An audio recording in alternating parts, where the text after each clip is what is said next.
एक समय की बात है। किसी नगर में एक साहूकार रहता था। उसके घर में धन की कोई कमी नहीं थी, लेकिन उसकी कोई संतान नहीं थी। इस कारण वह बहुत दुखी था। पुत्र प्राप्ति के लिए वह प्रत्येक सोमवार व्रत रखता था और पूरी श्रद्धा के साथ शिव मंदिर जाकर भगवान शिव और पार्वती जी की पूजा करता था। उसकी भक्ति देखकर एक दिन माँ पार्वती प्रसन्न हो गईं और भगवान शिव से उस साहूकार की मनोकामना पूर्ण करने का आग्रह किया। पार्वती जी की इच्छा सुनकर भगवान शिव ने कहा कि हे पार्वती, इस संसार में हर प्राणी को उसके कर्मों का फल मिलता है और जिसके भाग्य में जो हो वो उसे भोगना ही पड़ता है।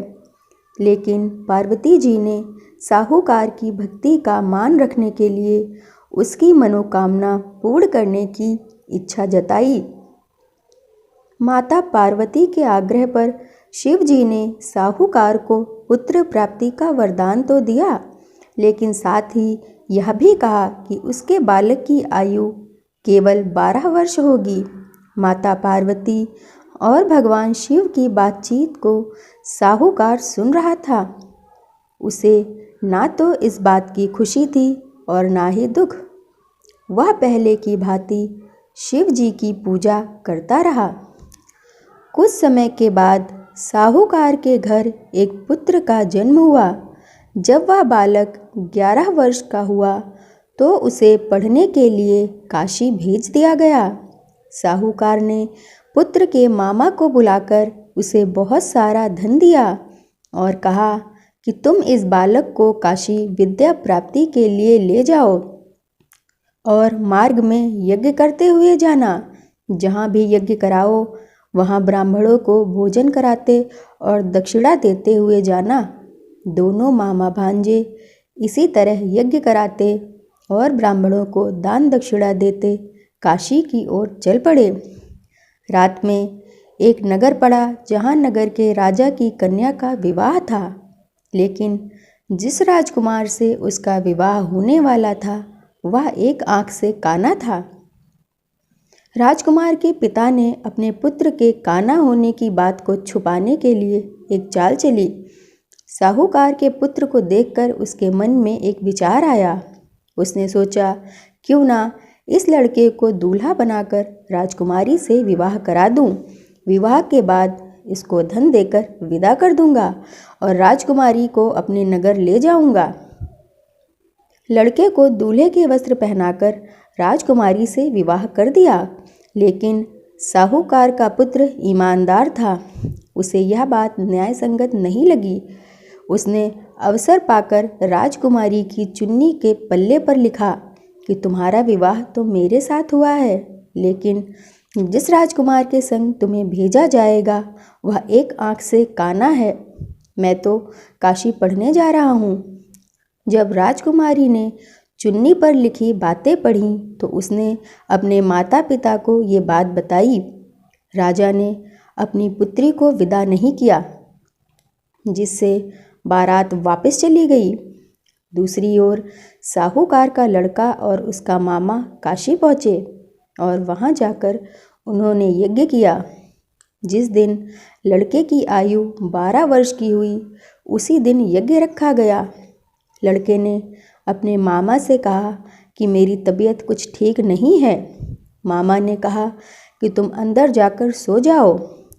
शिव जी के वरदान के अनुसार कुछ ही देर में उस बालक के प्राण निकल गए। मृत भांजे को देख उसके मामा ने विलाप शुरू किया। संयोगवश उसी समय शिव जी और माता पार्वती उधर से जा रहे थे। पार्वती जी ने भगवान से कहा, स्वामी, मुझे इसके रोने का स्वर सहन नहीं हो रहा है। आप इस व्यक्ति के कष्ट को अवश्य दूर करें। जब शिव जी मृत बालक के समीप गए तो वह बोले कि यह उसी साहूकार का पुत्र है जिसे मैंने 12 वर्ष की आयु का वरदान दिया। अब इसकी आयु पूरी हो चुकी है। लेकिन मातृभाव से विभोर माता पार्वती ने कहा कि हे महादेव, आप इस बालक को और आयु देने की कृपा करें, अन्यथा इसके वियोग में इसके माता पिता भी तड़प तड़प कर मर जाएंगे।